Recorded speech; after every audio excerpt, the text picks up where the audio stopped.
Buenas tardes, mi nombre es Empar Martínez, soy arquitecta de profesión y trabajo actualmente en el Ayuntamiento de Alacuás como técnica municipal. Ahora mismo me encuentro en Ibarra, que es una ciudad al norte de Ecuador y a su vez es la capital de la provincia de Imbabura. Estoy realizando un proyecto de cooperación internacional enmarcado en la edición número 12 de Especialista Municipal Voluntario, que es un proyecto del Fons Valencià per la Solidaritat, junto con la colaboración de la EFID, la Federación Valenciana de Municipios y Provincias, la Confocons y el municipio de Ibarra.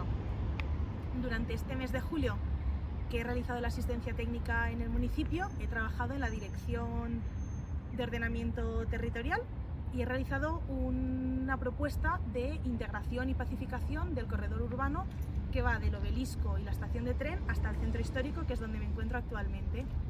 La intención ha sido mejorar la calidad urbana del municipio y recuperar el espacio público para la ciudadanía a través de un diagnóstico, luego unos objetivos claros y una intervención en 3 tramos. Con todo esto, animo a cualquier participante de próximas ediciones a que se anime. Ha sido una experiencia a nivel personal y profesional sorprendente y muy enriquecedora. Estoy muy agradecida y un abrazo desde Ecuador.